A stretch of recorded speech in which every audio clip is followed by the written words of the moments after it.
সবচেয়ে গুরুত্বপূর্ণ যে জিনিস হলো তারা জানতো না। ভালো কথা বুঝতে হবে। সুবোধ বালক সব। এই সমস্ত ন্যাক্কারজনক কথাবার্তা ক্ষমতা চলে যাওয়ার পরে নির্লজ্জ বলা ঠিক।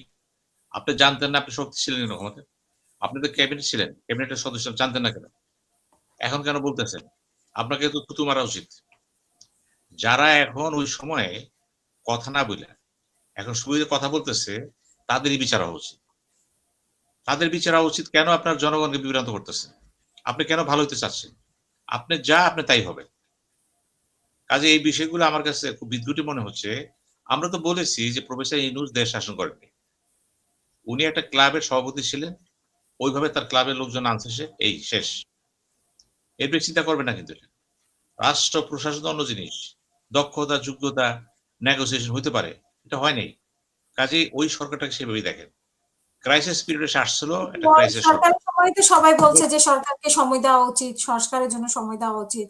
নির্বাচনের কথা বললেই সবাই রেগে যেত। টকশোতেই আমরা দেখতাম যে নির্বাচনের কথা বললে সবাই রেগে যেত যে ডক্টর ইউনূসকে সুযোগ দিতে হবে। না, এখন তো শোনেন কথা তো বেরিয়ে আসতেছে।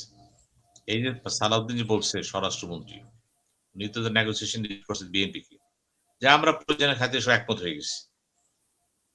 আমি কিন্তু বলেছিলাম সেটা আপনার টকশোতে বলেছিলাম যে কি কারণে ন্যাশনাল কনসেনসাস কমিশন এই ৩০টা দলকে ডাকলো, এরা কারা? বাটি নাই, চুলা নাই, কিছু নাই, সাজিরে বড় বড় কথা বলতেছে। ডাকছেন কেন আপনি? সময় কেন অপচয় করলেন? পানিশমেন্ট থেকে নেওয়া উচিত। জাতীয় স্বার্থ সংরক্ষণে যারা কথা বলবে তারা জাতীয় পর্যায়ে ভয়েস থাকতে হবে। সেই ভয়েসটা কিন্তু টকশো জগতের ভয়েস না, সাংগঠনিক ভয়েস ছিল তাদের। ৫টা ফুট নাই মেম্বার দিতে পারবে না, এসে কথা বলতেছে বড় বড়। এই প্রশ্নটা কে দিছে? এই যে ন্যাশনাল কনসেন্সাস কমিশন, এটা ত্রুটি তো এটা। ইউনূস সাহেব কিছু বলে না, সে তো চেয়ারম্যান ছিল। আর রিয়াজ ছিল সেখানে মেইন ম্যান, কথা বলছে সে। কিন্তু আমরা তখন বলেছি কিন্তু এটা কেন বললেন? এখনো বলতেছে কিন্তু জাতীয় সমস্যার সমাধানে জাতীয় পর্যায়ে কিনা ওই সংসদে যারা আছে তাদেরকে নিয়ে বসে কথা, তাদেরকে নিয়ে বসে। এত লোক দরকার নেই তো আপনার।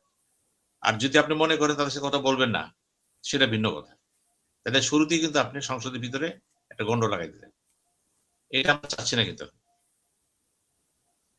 এখন জামাত ইসলাম বলতেছে আপনি চুক্তির কথা বলছেন আমেরিকার সাথে, আপনি বলছেন দাসত্বের খত। আমি তো মনে করতেছি দাসত্বের খত। এত সস্তা কথা বলেন কেন দাসত্বের খত? যেখানে বিএনপি বলতেছে এই চুক্তি সহজে বাতিল করা যায় না। এটা ইংরেজি বলে প্যাক্টা সান সার্ভেন্টা। দ্বিপাক্ষিক চুক্তি কখনো হুট করে বাতিল করা যায় না। ওখানে পক্ষ বিপক্ষের নেগোসিয়েশন থাকে। আমি একটা কথা বলি সিনা ভাই, ভোট হচ্ছে 15ই ফেব্রুয়ারি। ইউনূস সাহেবের কি মার্কিন যুক্তরাষ্ট্রের 12 ফেব্রুয়ারি আর চুক্তি হয়েছে 9 ভোট হয়েছে 12ই ফেব্রুয়ারি। 9ই ফেব্রুয়ারি কেন চুক্তি করতে হবে? আসতেছি। সেটা হচ্ছে ইউনূস পররাষ্ট্রমন্ত্রী নিজে বাঁচার জন্য না না ভাই, এটা এই দাসত্বের চুক্তি সমস্ত লোক বলছে এইটা ইউনূস করে গেছে বাংলাদেশকে পিছিয়ে দেওয়ার জন্য। আমি বলি কথাটা, আমি যারা বলছে আমি তাদের কথা কান দিচ্ছি না। এরা ফালতু লোক সব। এরা চেয়ারে বসে কথা বলুক। আমি তো বলছি দাসত্বের চুক্তি। আমি বলি আমি তো বলছি দাসত্বের চুক্তি। না এগোচ্ছে না, সেটা অন্য কথা। এগো চেয়ারে বসে দেন, কথা ঘুরে যাব। বাণিজ্য মন্ত্রী কি বলছে? যে এই চুক্তির সবকিছু তো খারাপ না। কিছু জায়গায় আমরা আসছি, কিছু জায়গায় সেই আমি আসছি, কম্প্রোমাইজ হয়েছে এটা। বিএনপির সাথে আলোচনা হয়েছিল, জামাতের সাথে আলোচনা, ২ দল সমর্থন করছিল। কে বলছে? পররাষ্ট্রমন্ত্রী। আলাপ হয়নি সেটা আমি জানি না, কিন্তু সে বলছে না, জামাত প্রকাশ্যে বলছে। বলেছে যে জামাতে জানতো, জামাত বলছে আমরা জানি না। জানি না। এখন আমি বলছি না বড় ভাই, আপনি আমাকে একটা বুঝান, আপনি আমাদের সবার মুরব্বী।